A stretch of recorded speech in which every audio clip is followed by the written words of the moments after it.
friends and followers, sa lahat naman ng mga nangangarap na makapunta sa Europe, huwag na mag-alala pa dahil dadalhin namin kayo doon agad-agad! Now na? Yes! Now na! Yes! Now na! Ito po ang Just Check In. Tadadaan! Mga kababayan, narito po tayo ngayon sa SM Mall of Asia dahil balita ko may kakaibang Christmas celebration daw dito. Tara, samahan niyo ako at libutin natin tong Winter Wonderland dito sa Pilipinas. Let's go!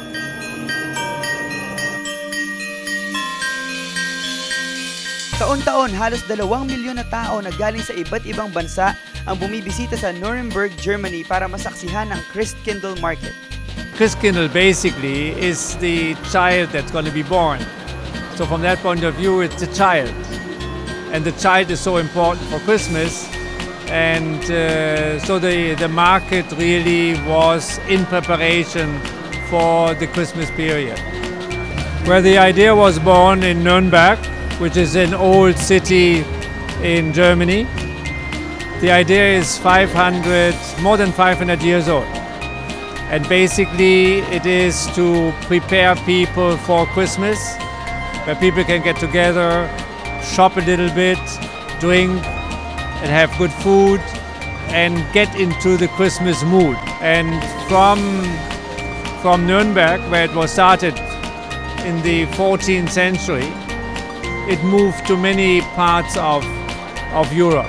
At sa kauna-unahang pagkakataon, dinala ng European Chamber of Commerce ang tradisyon na ito dito sa Pilipinas para ma-experience ng mga Pinoy kung paano sineselebrate ng mga taga-Europa ang kanilang Pasko. Where we are the European Chamber, we are representing Europe. We have been here for a very long time, and we thought it is high time to bring this European event to the Philippines, to Manila, to Asia the first time. So this is the first time it is in Asia. The idea is really promoting Europe. The Philippines and Europe have a lot of things in common. The Spaniards came almost at the time when the Christkindl market was invented in Nuremberg, and we would like to see a little bit of more European touch in the Philippines, where we have choirs. We just had a choir competition. We have fairy tales being played. We have Father Christmas moving around. We have workshops where gifts are made. And we have many booths where people can either buy sweets or buy sausages or buy wine or buy Glühwein.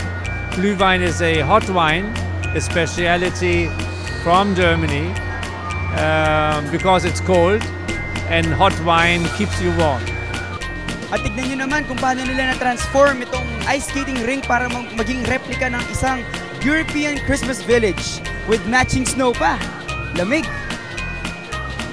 Ito, pakiramdam ko nasa Switzerland na ako ngayon. Ito, iba't ibang produkto ng Switzerland.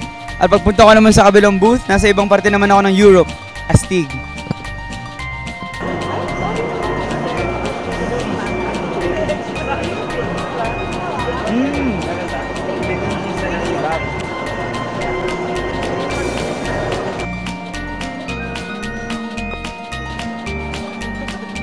Ngayon naman, dito ako sa Belgium. Yun ang pakiramdam ko ngayon kasi napakasarap ng Belgium chocolates na binibenta nila. Magandang gabi po. Pwede explain niyo po sa amin kung ano po yung meron dito sa booth niyo? Ito ay yung Advent Calendar. Isa siyang German tradition, nag-start ng 18th century. Ang celebration nito ay hinihintay mo yung Pasko. So Advent is the waiting. So sa mga Germans and Austrians, nagsa-start siya sa December 1. Yung idea, hoy, happy birthday, belated pakain ka pa. So yung December 1, bali magsa-start bubunot ka. And then December 1, tapos December 2, 3, 4, hanggang 24. Yung official na Advent calendar hanggang December 24. Tapos ang yung talagang tradition nila, gagawa ka para sa mahal mo sa buhay. So nagko-collect ka ng little toy, treat, and then maglalagay ka ng Advent calendar na lalagay mo doon. And then ito, yung nasa papel, ay ano siya, yung story ng Christmas.